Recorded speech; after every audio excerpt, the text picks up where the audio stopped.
Hey, everybody. You're about to hear a brief retelling of the movie The Day After Tomorrow. Enjoy the movie.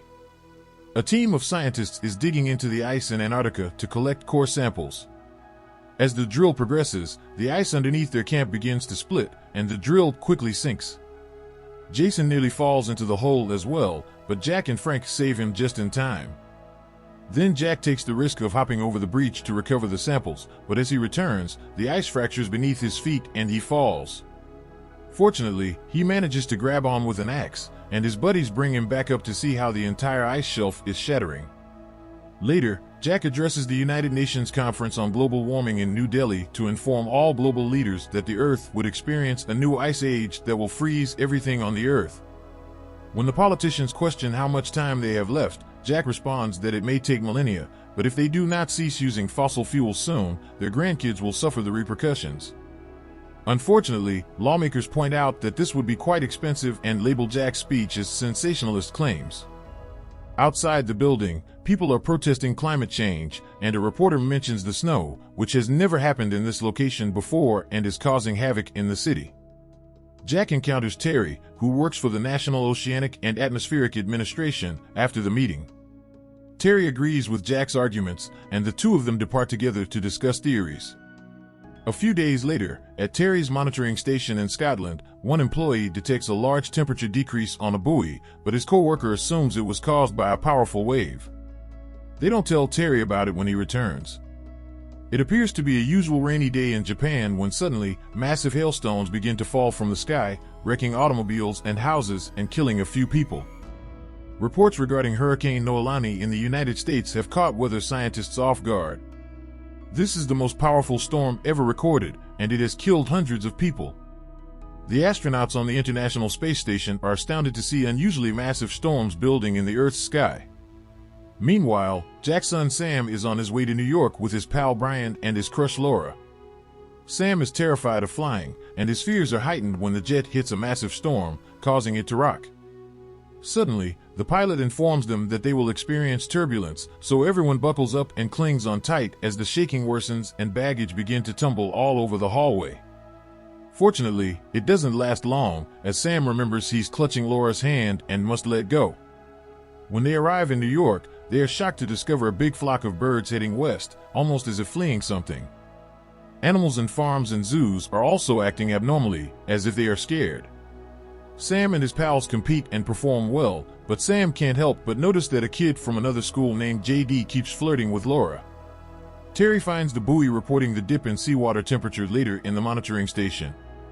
The employee tells him what he witnessed the other day, but they quickly discover that numerous buoys are delivering the identical information, indicating that there isn't a problem.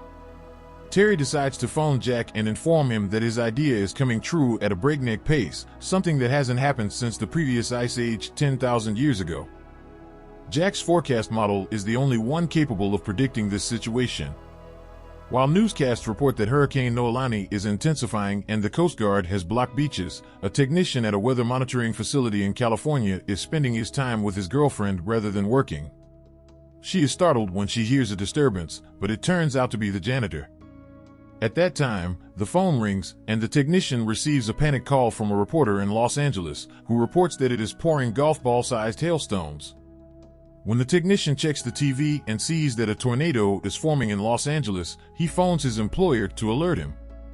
When the man gets outdoors, he notices that the tornado is larger than usual. Back to Jack, he and his co-workers are watching news helicopter footage of tornadoes building swiftly around Los Angeles and destroying everything in their path. People panic and flee, but even massive trucks are blown away, and buildings begin to fall. The weather monitoring facility is likewise damaged and may only stand atop the remains thereafter. Soon after, the president puts a halt to all air travel, but two planes fail to return in time and crash in the Midwest.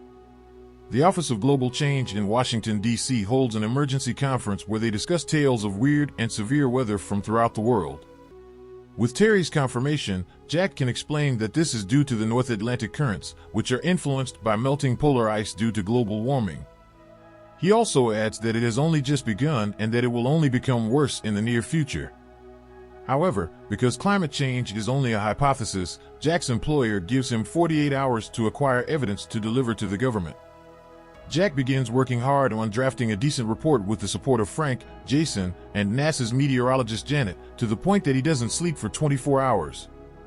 When he finally takes a break, his team completes some calculations and discovers that a new ice age is only 6 to 8 weeks away.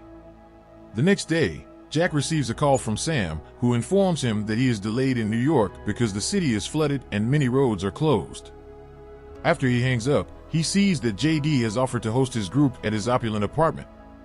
People are panicked and plundering shops even though the terrible weather hasn't yet hit DC. When Jack meets with the vice president, he informs him that the situation is urgent and that they should begin evaluating immediately, but the vice president ignores him.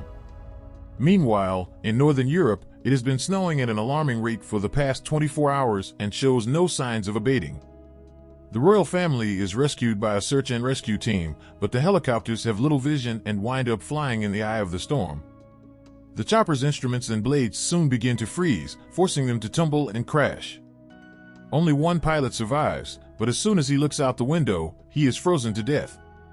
When Terry learns of this incident, he transmits secret data to Jack, who has a more powerful computer to examine it. This is how they find a storm brewing over land, which isn't allowed to happen. It has already been raining for 3 days in New York, and all trains have been halted, with water spilling out of street manholes. In Canada, the seas surged by 25 feet in seconds, causing catastrophic storms, including claims of a tropical cyclone. Right before the power goes out, Sam and his buddies watch this news on TV, and JD declares that he needs to go pick up his brother, so he offers to give the group a ride as well. When they exit the building, they notice that the city is in complete disarray and that the river is rising. To make matters worse, zoo staff realize the wolves have fled. Many people are coming to the National Library to seek refuge, despite the fact that a homeless guy is not permitted to enter due to his dog. Water causes vehicles to become immobile, and many individuals become trapped inside their vehicles. Sam's gang starts rushing for the library as well, but Laura remains behind to assist a family in a car, injuring her leg in the process. A massive tsunami erupts out of nowhere and slams into the Statue of Liberty before slowly swallowing the city, killing countless. Right as the wave blankets the neighborhood and enters the library's first level, Sam races back to the street to grab Laura and bring her in. Jack completes his calculations and phones Terry to alert him that the air is falling too quickly, causing storms in Canada, Scotland, and Siberia that are growing in size and will soon reach other locations. Their estimate of 6 weeks was incorrect. The new ice age would begin in 48 hours. They can't stop it, so all they can do is attempt to save lives. At that moment, Jack receives word of what is going on in New York and hurries to meet with his wife Lucy. In New York, all of the survivors, including the dog, are making themselves at home in the library. Nobody's phone has service, so Sam seeks for a payphone. He eventually finds it by sinking into a flooded floor and promptly phones his folks to inform them he's all right. Jack tells him what's going on and tells him to stay inside since the storm will worsen and everyone outside will freeze to death. The water on this floor rises by the second, and the deluge reaches the ceiling, bringing the call to an end. Laura briefly believes Sam has perished, but he manages to swim out. Then Laura searches for dry clothes for Sam and hugs him to share her body heat. Moments later, everyone hears a weird noise and looks outside to see a cargo ship sailing over the flooded streets, smashing the automobiles beneath it. Meanwhile, Jack chooses to go to New York despite the danger to save his son. His employer knows he can't stop him, but he wants him to try again with the government since they have a meeting with the president personally this time. During the conference, Jack gives an amazing presentation and advises that people from the north travel as far south as possible, maybe all the way to Mexico. The vice president again expresses his disapproval of what Jack says, but this time he is promptly chastised by the president's team for not paying attention when he should have. To make the plan simpler, Jack draws a line on a map of the United States indicating all of the individuals who may still be evaluated and adds that it's too late for those who are far away since anybody approaching that region will freeze. After Jack has left, the vice president attempts to resist evacuation once again, but the president ignores him and endorses Jack's proposal. Back at Terry's station, the power goes out, and the crew chooses to drink because they don't expect to be rescued. The library in New York is also without electricity. The homeless guy observes that the water has frozen and that people are taking advantage of the opportunity to walk on the ice to move south, so the survivors in the library begin to prepare to do the same. Sam tries to stop them by telling them what Jack said, but most people ignore him and continue on their way. Only a tiny handful remains, and because the temperature is dropping so quickly, they are forced to start burning books to warm the room up. They also destroy vending machines to gain access to food and use carpets as comforters. Outside the city, people are suffering from the cold and regret having left the library. Some of them are starting to die as well. Meanwhile, Mexico has closed its borders because it cannot accept any more American refugees. Because all roadways are congested, individuals begin jumping the river as illegal immigrants to reach Mexico. After a few hours, traffic begins to move again because the American president has made an agreement. He will cancel all Latin American debt in exchange for opening the borders. Lucy is reading to one of her patients in a hospital in Washington, D.C. When she receives some awful news, people panicked and fled, and there are no ambulances left. A co-worker adds that a police officer with a snowplow can assist, but the patient can only be transferred in an ambulance. Jack manages to stop the fall once again with his axe, but the glass beneath him begins to break as well. Frank first cuts the end of the rope to free their large supply bag, but this is insufficient, so Frank then cuts his rope. As Frank falls to his death, his buddies call for him. After that, Jack and Jason pitched a tent for the night. An ambulance comes to the hospital to take up Lucy and the patient. The president is likewise evacuated from the White House, but the vice president learns seconds later that the president was stuck in the storm and died. The astronauts aboard the International Space Station observe a massive cloud engulfing the globe and capture photographs to relay to Janet. She predicts that the Canadian storm will approach New York in an hour as soon as she sees them. Laura can't sleep in the library, so Sam talks to her, eventually admitting his affections. Laura reacts by kissing him on the lips. Laura had gone unconscious due to a fever, the gang learns the next morning. They look up the symptoms in a medical book and examine her leg, understanding that the wound from the day before has caused blood poisoning. According to the book, she needs penicillin right away or she'll lose her limb, so Sam decides to go onto the cargo ship to look for medicine, and Brian and JD agree to assist. The trio rapidly arrives aboard the ship, unknowing that their smell is being picked up by the wolves that escaped from the zoo. Because the infirmary entrance is closed, Sam exits via a hallway window and gently climbs around the wall. He smashes the infirmary window and enters, where he greets his buddies and discovers the penicillin. Sam wants to go back right now, but Brian and JD remind him that they should also get some lunch. While they are in the kitchen, the wolves discover them and begin following them through the ship. When a wolf bites Jason's leg, Sam strikes it on the head until it lets go, and they lock the door behind them. The storm's eye eventually covers New York at that point. Sam realizes this and devises a strategy. He will entice the wolves out of the room so that his buddies can shut the door. Then Sam goes outside to reuse the window, but he stumbles on shattered glass and attracts the wolves' attention sooner than expected. He quickly begins running, and after a few turns, he manages to lure them into a corridor and lock the door. The wolves go to the other end of the passage in an attempt to access the kitchen, but Brian and JD have already shut that door and are now gathering supplies. They load everything including a wounded JD into a boat and drag it out of the ship as the structures around them begin to freeze and topple. Brian and Sam must take up JD and dash into the library, where they reach the warm chamber just as the rest of the building begins to ice. The crew instantly begins working to strengthen the fire. On the icy landscape, Jack and Jason keep pushing, but Jason soon falls from tiredness, forcing Jack to pull him through the snow.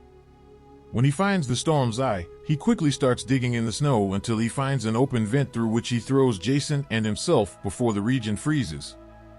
Jason wakes up a few hours later to find the tent erected and a few fires blazing. As soon as Jack sees him, he wants to keep going, ignoring Jason's suggestion to wait since Jack believes Sam would not survive long. As Jack and Jason trudge through the snow, they keep coming upon frozen bodies. They only stop to sleep in the tent at night, and Jack observes that mankind survived one ice age, but that if they aren't more cautious from now on, they would not survive this one. Sometime later, the International Space Station discovers that the storm in Europe is fading, and they can finally see land again. Simultaneously, Jack emerges from the tent and notices that the skies have cleared. It's easier for him and Jason to walk now, and they quickly arrive at New York, where they discover the Statue of Liberty fully frozen and a slew of ships stranded. When the GPS shows they're on top of the library, Jack is distraught to learn that his kid may have been buried by the snow.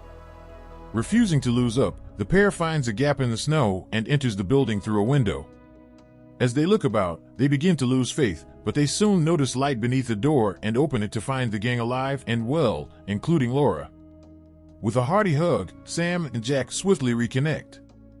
Later, in Mexico, the vice president takes over as president, and after hearing about the survivors in the library, he announces on television that he was mistaken and that he would launch a big rescue mission to extract persons trapped in the northern states. Soon after, helicopters arrive in New York and transport the entire group, including the dog. They also discovered a large number of survivors in the adjacent buildings.